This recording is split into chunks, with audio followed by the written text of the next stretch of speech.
స్మృతులే బతుకై గడిపా ప్రతి పూట నిన్నగా సుడిలో పడవై తిరిగా నిన్ను చేరే ముందుగా వెతికే గుండెలో గిలిలో వెలిగా చైత్ర పాఠ్యమిలా మెరిసే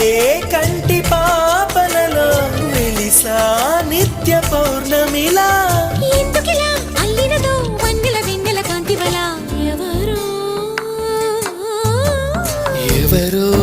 రావాలి అనువాసనే